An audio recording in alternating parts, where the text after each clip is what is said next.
Assalamualaikum warahmatullahi wabarakatuh.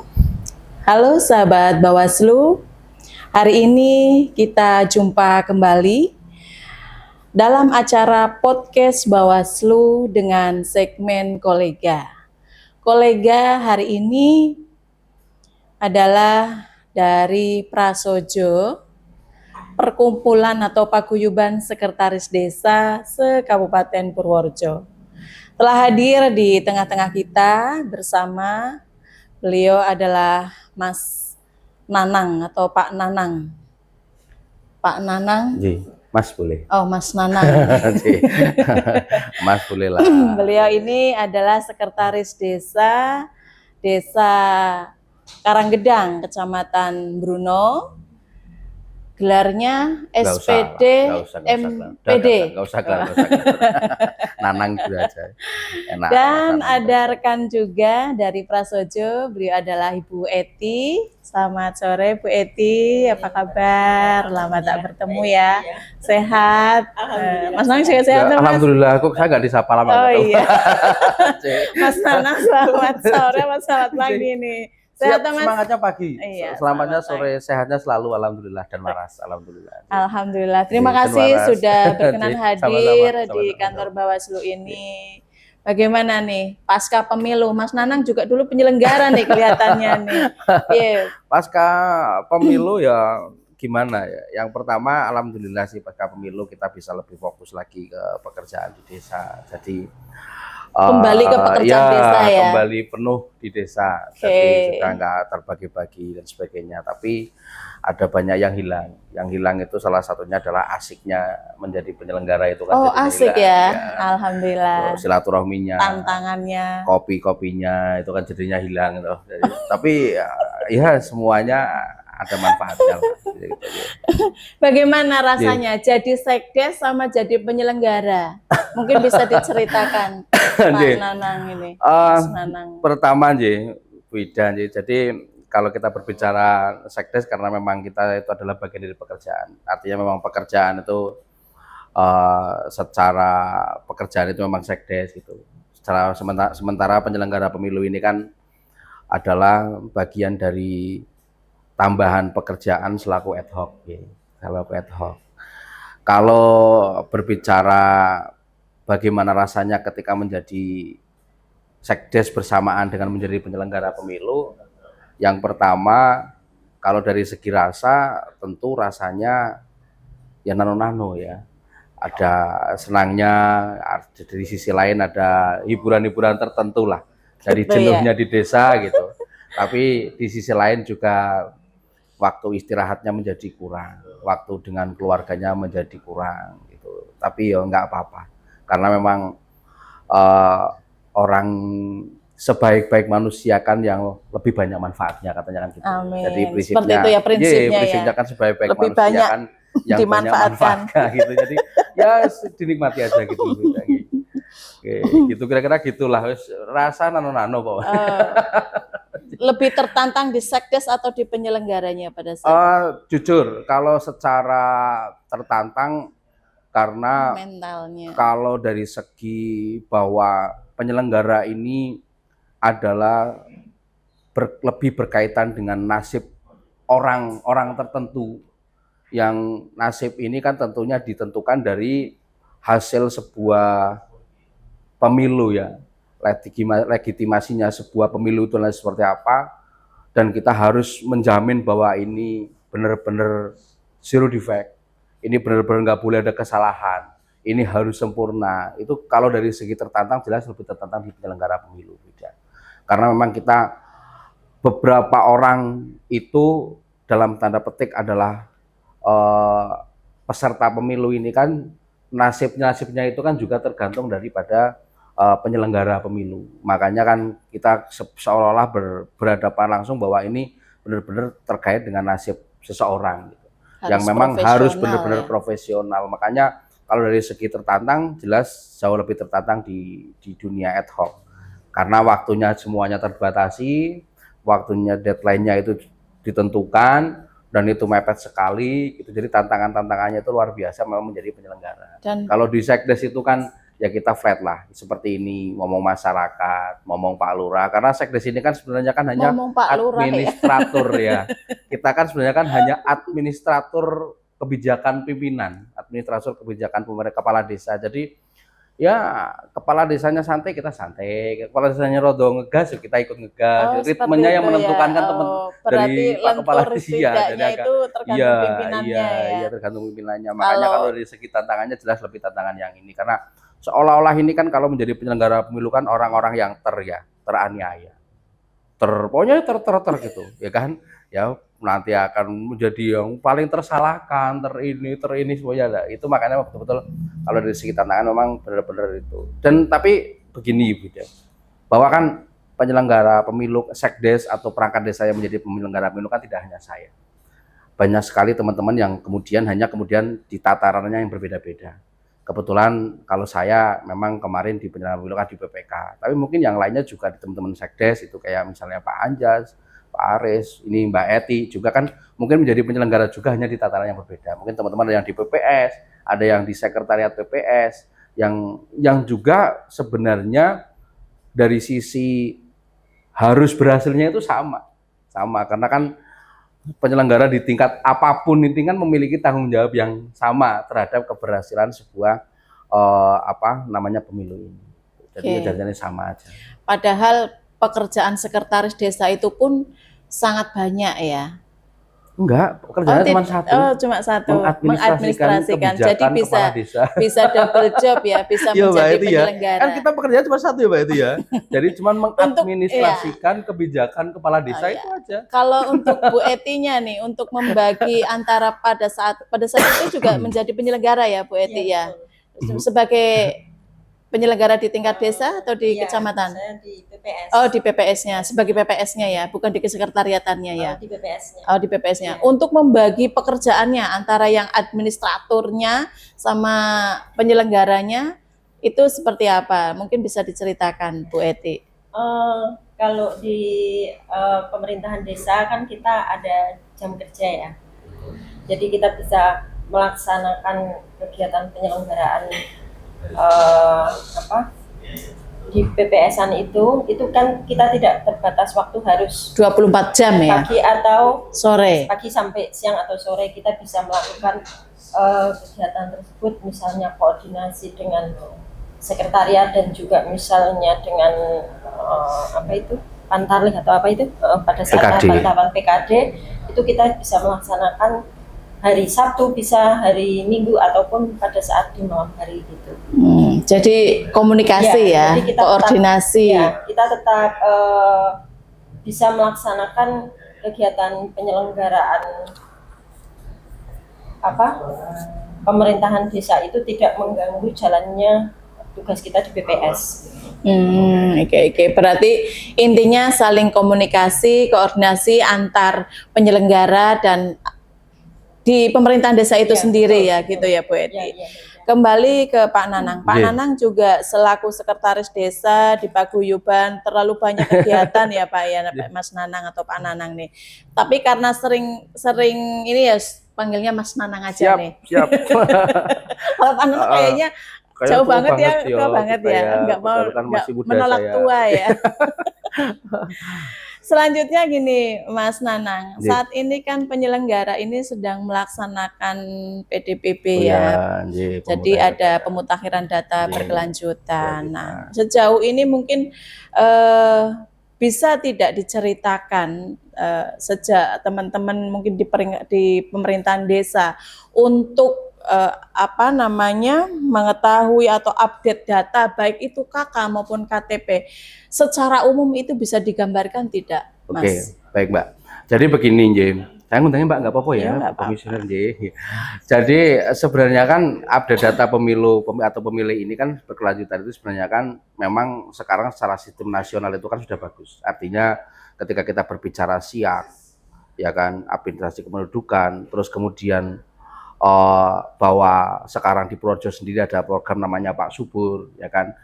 Artinya bahwa setiap kelahiran dan kematian itu sekarang sepertinya itu di hampir semua desa di Kabupaten Projo khususnya ini bisa tercatat dalam hitungan hari di hari yang sama. Berarti cepat sekali Cepat ya. sekali. Bahkan kalau Pak Subur ini kan, program Pak Subur ini kan pemberian akte kematian sebelum dikubur. Jadi bahkan sebelum dikubur itu kan secara akte kematian ini sudah diurus. Artinya pemutakhiran data pemilih berkelanjutan ini sebenarnya memang sudah sangat terbantu dengan hal-hal itu. Program Subur. Ya, Pak Subur itu namanya. Pak Subur. Nah, terus di desa itu sebenarnya siapa yang memegang kendali atas ini? Tentu di desa kan ada pembagian-pembagiannya. Kalau yang membidangi masalah data kependudukan itu kan tentu adalah kasih pemerintahan kalau di desa. Lah, kasih pemerintahan itu setiap bulan itu kan juga ada menyampaikan laporan data kependudukan bulanan yang kepada kepala desa, juga kepada kami selaku sekretaris desa juga memverifikasi data tersebut. Sehingga kami tentu bisa untuk mengetahui terkait dengan penambahan penduduk maupun pengurangan penduduk. Lah, walaupun agak berbeda nanti ketika kemudian berbicaranya adalah mungkin desa-desa yang di perkotaan atau maaf dalam tanda petik ini kelurahan misalnya. Ini kan tentu akan menjadi hal yang berbeda. Tapi kalau di desa itu karena setiap orang itu secara hubungan sosialnya itu saling mengenal ya Mbak Eti ya. Kalau di desa-desa kita itu kan rata-rata kalau desa itu kan rata-rata saling mengenal. Jadi ketika ada orang datang, ketika ada orang meninggal, itu kan ada orang pindah, itu selalu kita tahu. Tapi kan basis data ini kan selalu administratif. Sekali lagi basis data ini kan selalu administratif. Artinya tidak melulu setiap orang yang datang itu otomatis menjadi penambahan penduduk. Betul. Atau setiap ada orang yang pindah itu pasti menjadi pengurangan data penduduk. Karena pemutakhiran data pemilu ini kan tentu basisnya adalah basis administratif. Jadi sekali lagi juga secara kami dari sisi pemerintahan desa selalu mendukung apa yang dilakukan baik dari sisi pemutakhiran data pemilu berkelanjutan ini ya dilakukan oleh teman-teman di KPU yang juga terawasi oleh teman-teman di Bawaslu ini. Kami memberikan dukungan penuh setiap saat. Kalau seandainya kemudian ada teman-teman dari KPU yang kemudian menanyakan update data kependudukan, juga kami lakukan verify gitu. Ini jadi sangat terbantu. Kalau sekarang itu sudah sangat terbantu. Kita sudah berbeda lah kalau seandainya kita berpikir pemilu mungkin tahun 2009, 2014 itu kan kalau Projo kan kebetulan kan Projo ini dari sisi update data kependudukannya kan di Capilnya ini kan luar biasa. Cepat bahkan, ya? Bahkan Projo ini kan sudah pernah menjadi juara 2 tingkat nasional terkait dengan pemutakhiran data penduduk di Capilnya itu. Ini kan berarti kan otomatis ini seharusnya sudah sangat terbantu sebenarnya. Ini jadi kami welcome sekali kok, selalu kita kalau ada teman-teman dari teman-teman KPU mungkin atau itu yang datang ke desa itu untuk update bulanan data kependudukan itu tetap kami sampaikan. Lah untuk program apa tadi Pak Subur itu nasional atau khusus Jawa Tengah? Sepertinya Purworejo. Istilah Pak Subur itu hanya ada di Purworejo karena saya nggak pernah dengar ada Pak Subur di Kabupaten Wonosobo misalnya. Saya belum pernah di Wonosobo misalnya, ya mungkin ada program namanya lain ya, nggak tahu ya. Tapi saya belum pernah mendapatnya ada ketika misalnya takziah ke kabupaten lain itu ada penyerahan akte kematian disampaikan oleh pemerintah desa kepada keluarganya pada saat jenazahnya atau digotong misalnya, itu kami belum pernah melihat itu di kabupaten lain. Tapi kalau di Purworejo sekarang sudah sering. Berarti itu aplikasi yang dimiliki oleh Kabupaten Purworejo khususnya Dukcapil ya. Dukcapil berarti bisa mengakses. Mengakses satu hari itu juga ketika ada kematian. Asal data administrasi kependudukannya itu lengkap, ini cepat Mbak. Jadi hitungannya paling 5 menit ya Mbak itu. 5 menit itu sudah bisa di-download itu. 5 menit sampai ya paling lama katakanlah kita berbicaranya setengah jam lah. Setengah jam itu asal servernya lagi bagus, sinyalnya lagi bagus, terus kemudian data kependudukan yang dimiliki oleh orang yang meninggal ini semuanya lengkap, punya KTP, punya KK, semuanya lengkap. Itu formnya tinggal kita mencetak form dari desa, kita upload, paling lama setengah jam sepertinya itu sudah bisa di-download, itu sudah di-email itu. Walaupun itu untuk akses yang daerah terpencil. Asal kembali lagi, karena itu basisnya adalah basisnya internet ya. Jadi asal ada bisa diakses oleh internet, sinyalnya lagi bagus, itu tanggal merah juga tetap terakses dengan baik gitu. Tanggal merah hari Sabtu Minggu itu bisa terakses dengan baik. Oh berarti tidak ini ya, yang penting dengan akses internet Iya, itu bisa kita update data-data iya. tersebut ya. Yang Jus- penting secara administrasinya betul. itu lengkap gitu Justru ya. gini Mbak, jadi terkait dengan pemutahiran data pemilih berkelanjutan ini justru yang sering sekali apa namanya mengganggu itu justru adalah orang-orang yang sudah meninggal lama tapi sampai dengan sekarang belum diproses data akte kematiannya. Itu yang masih sering muncul lagi. Nanti kemudian kita buatkan ini muncul lagi tahun ke depan sudah masih muncul lagi gitu. Itu cara mengatasi atau solusinya bagaimana itu? Ya, itu kan sebenarnya Data nonaktif. data nonaktif itu kan kita menyampaikan kalau di pemilih data yang sekarang ya, yang di pemutahiran data pemilih berkelanjutan ini kita hanya menyampaikan ke teman KPU misalnya ini sudah meninggal, ini sudah meninggal. Kalau pada saat masuk di pas munculnya di pas proses coklit misalnya, nanti kemudian kita bisa lampirkan dengan form surat keterangan kematian dari desa. Oh iya. Tapi kalau memang belum diproses secara elektronik di Dukcapil ini, nanti suatu ketika bisa muncul lagi. Itu justru yang malah merepotkan itu. Kalau yang meninggalnya waktu sekarang itu rata-rata sudah tertangani dengan baik dengan siap gitu. Itu untuk data-data Iya, ya. iya. Terus kayak untuk alih status dari TNI Polri ke masyarakat biasa, terus untuk teman-teman pemilih pemula, itu cara aksesnya bagaimana? Kalau dari pemilih pemula, kita kan orang-orang itu, kita kan kalau data itu kan orang itu baru terekam dengan baik datanya itu kan setelah kemudian rekaman KTP misalnya ya. Atau misalnya kemudian karena sekarang kan kakaknya juga update selalu ya, kita selalu update, kakaknya selalu update. Jadi untuk pemilih pemula itu biasanya muncul memang dari Capil itu kan juga memunculkan. Kan akses terkait dengan data keluarga ini kan bisa diakses kapanpun, ya kan? Kapanpun bisa diakses itu, asal kita punya basis datanya, misalnya by nick atau by name, itu kan bisa setiap saat bisa diakses. Terus kita bisa menyampaikan itu. Kalau untuk yang alih status itu memang yang kesulitan itu, karena orang itu tidak serta merta ketika nuwun sewu nggih, dari TNI atau Polri pensiun itu kemudian yang itu langsung datang ke Capil ya Mbak Eti ya, misalnya ke Capil, ini Pak Klos sudah mboten pensiun, ini mohon di KTP-nya menjadi naik pensiun pernah pensiunan gitu misalnya, kan belum tentu seperti itu. Sementara ketika data elektroniknya ini nggak diubah ya nuwun sewu masih tetap lah. Sementara kita kadang-kadang kan orang itu kan maaf nggih, kita kan banyak warga kita yang kemudian menjadi TNI atau Polri tapi tinggalnya tidak di desa kami misalnya, atau kemudian desa-desa yang luas itu kan memang kita jarang ketemu, jadi nggak begitu tahu. Tapi selama yang bersangkutan ini memang diberikan ini seharusnya datangnya dari yang bersangkutan sih, memang dari yang bersangkutan ini ada itikat baik untuk kemudian mengalihkan statusnya itu kan gitu. Kembali ke personelnya itu. Gitu ya. Kalau di Bruno asik lagi Mbak. Kalau di Bruno ada yang asik lagi. Yang asik lagi adalah orang-orang yang usianya dulu, kalau sekarang sih mungkin sudah nggak ada nggih. Mungkin 4-5 tahun yang lalu masih biasa, masih kita temukan lah. Orang-orang yang usianya belum 17 tahun tapi memang faktanya sudah menikah. Mungkin di kecamatan yang lain jarang ya Mbak ya. Belum 17 tahun sudah menikah. Sudah menikah. Itu kan kalau secara hak konstitusionalnya untuk menggunakan hak pilihnya kan dia memiliki hak itu sebenarnya. Punya hak pilih karena sudah menikah. Ya karena sudah menikah itu. Lah ini lebih asik lagi muncul ketika tapi sekarang sih kayaknya sudah wilayah-wilayah tertentu ya, seperti di Bruno itu ya. Di tempat-tempat ada yang seperti dingin itu ya. Mungkin ya.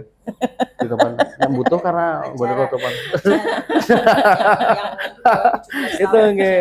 Jarang ya itu lebih asik lagi. Geografis juga menentukan karakter gitu. Mungkin gitu. Baik Mas Nanang dan Bu Eti, ini berkaitan dengan kolaborasi pemerintahan desa dan Bawaslu.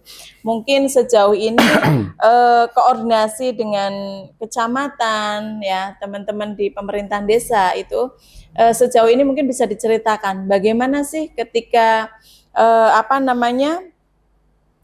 teman-teman di PPS, di PKD dan Panwasam dan PPK ini bisa kondusif, ini yang mungkin bisa diceritakan karena kan jenengan pernah jadi penyelenggara, Bu Eti juga gitu loh. Jenengan siapa saja yang cerita, Pak? Bu Eti monggo. Oke, Mbak itu dulu deh cerita deh. Kan di Monggo. sana Kolaborasi mesti nanti, sama-sama ya, ada karena penyelenggara ya, di tingkat desa atau jenengan sebagai PPS mungkin dengan PKD-nya. Bagaimana sih cara jenengan berkolaborasi Eh, pada saat pemilihan ataupun pemilu? Kalau tingkat pemerintahan desa, kami memang menyampaikan khususnya kepada kepala desa beserta perangkatnya bahwa di dalam pemilihan ini kita harus menjaga netralitas. Kemudian dengan sesama penyelenggara dan juga mitra kami PKD dalam artian ini kami bersama berkumpul bersama, kami sampaikan bahwa memang kita harus menjaga netralitas dan juga untuk kondusifnya supaya penyelenggaraan bisa berjalan lancar. Nah, kami menyampaikan memang bahwa kepada penyelenggara dan juga kepada PKD bahwa apapun kita harus saling menjaga. Apabila mungkin di dalam kami sebagai PPS di tingkat desa dalam kami melaksanakan tahapan-tahapan penyelenggaraan ada yang mungkin tidak sesuai atau ada pelanggaran ataupun tidak berjalan sesuai dengan aturan, kami menyampaikan kepada PKD monggo bareng-bareng. Artinya jangan sampai gesekan-gesekan itu nanti akan menimbulkan masalah untuk kita karena PPS dan juga PKD itu kan biasanya dari desa setempat.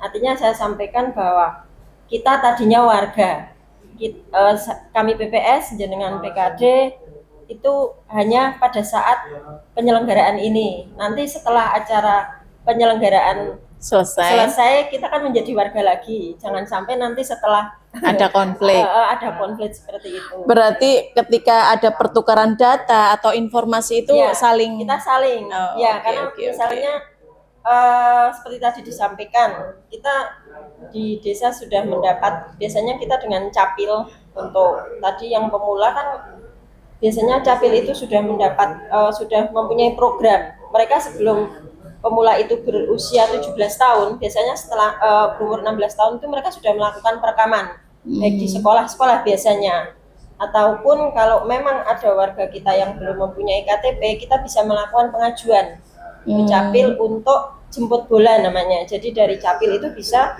ke desa untuk melakukan perekaman. Nah, seandainya dari data-data yang penyelenggara PPS khususnya kita sudah punya, kok dilalanya misalnya dari PKD, Bu, yang ini ternyata sudah meninggal, yang bersangkutan sudah meninggal. Tentunya kami dari penyelenggara bekerja sama dengan pemerintahan desa berusaha seperti tadi. Berarti yang tadi disampaikan Mas Nanang, mungkin ada yang belum membuat akte kematian. Artinya mungkin kalau di data penyelenggara masih muncul, mungkin PKD sudah mendapat data bahwa yang bersangkutan sudah meninggal. Akhirnya kita tindak lanjuti, mungkin bekerja sama juga dengan pemerintah desa dalam hal ini. Kita nanti bisa mengajukan untuk membuat akte kematian. Tadi disampaikan Mas Nanang kalau biasanya muncul lagi itu karena data di capil itu dinonaktifkan, jadi bisa dinonaktifkan. Jadi biasanya kita makanya itu muncul lagi, padahal yang bersangkutan sudah meninggal. Itu bisa kita ajukan akte kematian tersebut. Mungkin kita meminta ke keluarga atau mungkin di pemerintah desa ada arsip yang nama tersebut, kakak yang ada nama tersebut, itu kita bisa ajukan untuk pengajuan akte kematian. Karena dulu itu memang akte kematian itu bisa kita hanya yang ini meninggal sudah gitu hilang saja, tidak dimasukkan dalam database ya. Kalau makanya kemarin tadi disampaikan Mas Nanang kok muncul lagi ya seperti itu dinonaktifkan di capilnya karena yang bersangkutan belum membuat akte kematian. Oh, seperti itu. Memang harus ada tahapan-tahapan yang harus dilakukan di desa gitu ya. Dan itu antara pengawas sama teman-teman penyelenggara di sebagai PPS juga saling tukar informasi, juga tukar data, saling berkoordinasi ya. Terus untuk ini mengidentifikasi potensi kerawanan ya. Tadi itu data. Kalau untuk mengidentifikasi potensi kerawanan sejauh ini teman-teman di pemerintahan desa itu dan dengan penyelenggara itu seperti apa? dinamikanya. Ini Mbak Nur Sewu. Yang pertama terkait dengan kolaborasi. Kalau kita berbicara pemerintah desa pasti yang tidak diberikan. Tentu setiap pemerintah desa itu pasti akan memberikan ruang yang baik untuk kegiatan terselenggaranya kegiatan pemilu. Karena semua kepala desa dan pemerintahan desa dalam hal ini semuanya sadar bahwa pemilu ini adalah hajat nasional. Kalau kita berbicara kerjasama dan dukungan itu luar biasa. Saya kalau keliling ke desa-desa itu bahkan ada beberapa desa yang ruangan kepala desanya itu dihibahkan untuk ruang PPS, ruang PKD gitu kan, ruang sekretaris desa dihibahkan untuk ruang PKD dan sebagainya. Itu kan berarti bukti dukungan bahwa memang pemerintah desa dalam hal ini memang sangat mendukung terhadap kegiatan penyelenggaraan pemilu. Lalu kalau terkait dengan hubungan yang baik antara penyelenggara itu kan sebenarnya kan memang harus diawali dari bawah. Dari bawah itu dalam artian dari sisi yang paling bawah itu di tingkat desa. Kalau di tingkat desanya baik, hubungan antara PPS dan PKD-nya ini bisa terjalin harmonis. Harmonis itu bukan dalam artian bukan bahasanya bukan kerjasama ya, tapi sama-sama kerja gitu kan. Kalau di PPK dan Panwaslu itu kan apa sih? PPK dan Panwaslu itu kan hanya pengepul data. Kita kan hanya pengepul data. Asal datanya dari PPS, dari PKD itu baik, insya Allah di tingkat PPK juga nanti akan menjadi baik dan di tingkat Bawaslu juga akan menjadi baik. Lalu kemudian untuk konflik terkait dengan ini, tentu bahwa setiap pengawasan ini kan sebenarnya kan kalau di dalam pemilu kan ada istilahnya apa ya namanya pengawasan partisipatif ya, pengawasan partisipatif. Semakin ke sini semakin baik, saya melihatnya itu semakin baik. Jadi bahwa sekarang informasi-informasi itu sudah terbuka, ada apa-apa sudah mulai bisa tersampaikan, sehingga kemudian ketika ada permasalahan-permasalahan kecil di tingkat desa ini, lalu bisa diselesaikan di tingkat desa. Ini sudah sangat bagus. Artinya model restoratif justice-nya di tingkat desa itu sudah mulai bagus. Lalu kemudian kesadaran teman-teman penyelenggara ini bahwa penyelenggara ini memiliki tanggung jawab atas suksesinya pemilu juga sekarang alhamdulillah juga sudah sangat bagus.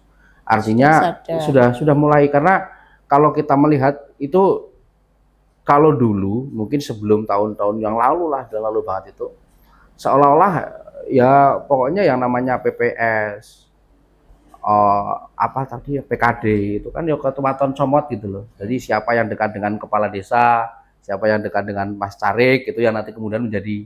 Tapi kan kalau sekarang kan sudah ada sistem yang lebih baik, misalnya seleksi berjenjang. Itu kan sudah sangat luar biasa baik. Jadi sekarang penyelenggaraan pemilu itu sudah tidak melulu berada di tangan teman-teman pemerintah desa dalam hal ini. Jadi sudah banyak yang kemudian dari luar pemerintahan desa. Nah, ini tentu hal yang baik untuk mengawali itu. Lalu kemudian memang bahwa teman-teman itu semuanya itu nggak mau, semua penyelenggara dan pengawas itu sebenarnya tidak ada yang kepengin terjadi penyelenggaraan pemilu sebenarnya. Tidak ada yang kepengin. Tidak ada pelanggaran ya? Kepengennya tidak ada pelanggaran gitu. Apalagi sampai nuwun sewu PSU gitu. Ya, wong PHPU aja pengennya tidak kan ya kan.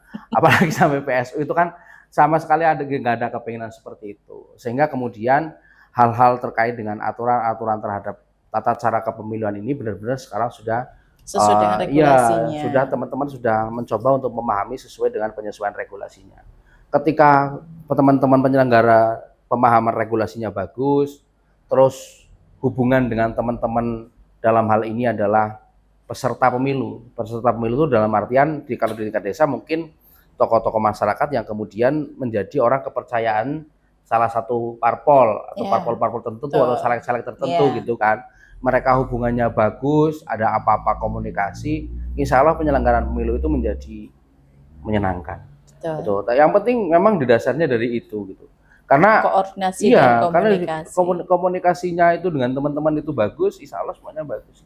Dan insya Allah pelanggaran-pelanggaran itu bisa diminimalisir.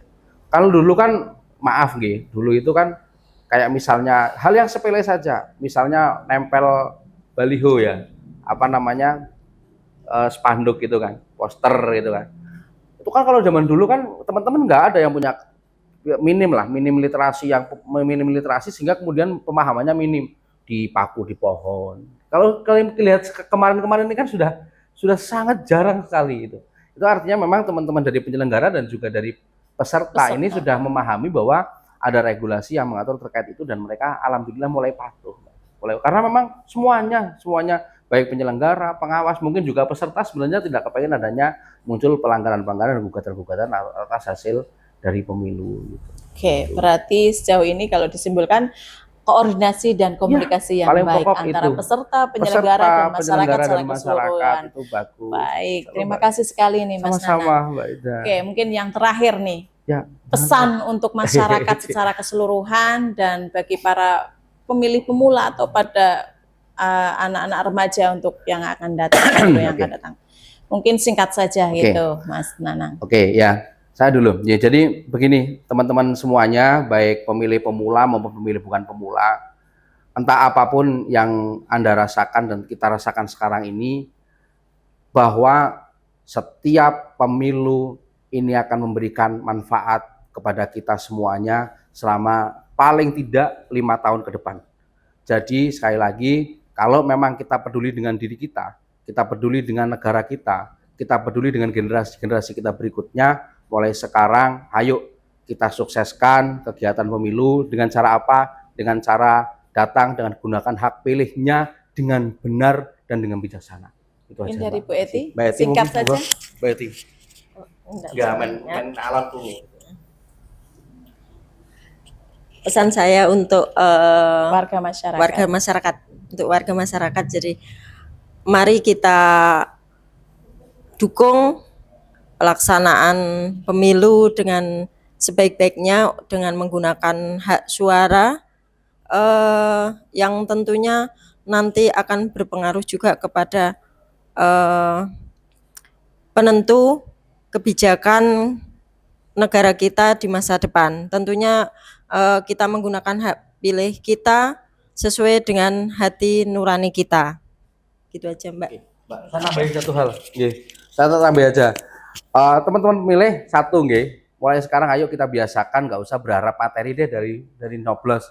Mulai ayo kita dorong. Kalau kita mengawali dari diri kita untuk kemudian tidak menerima suap, tidak menerima imbalan pada saat memilih, insya Allah nanti kalau semuanya sudah berjalan seperti itu, semua legislator kita ini datang ke sana dengan tidak diawali dengan modal yang besar, insya Allah mereka juga akan amanah kok.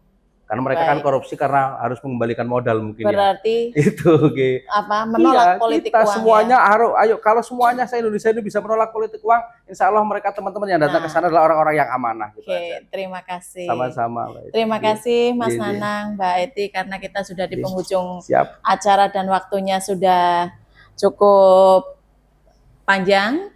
Untuk itu podcast kali ini di acara Lensa kita akhiri dengan kata-kata semangat untuk menolak politik uang. Ya. Harus.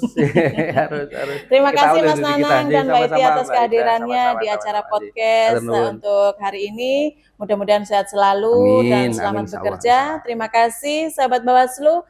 Saya akhiri. Assalamualaikum warahmatullahi wabarakatuh. Salam awas. Salam awas.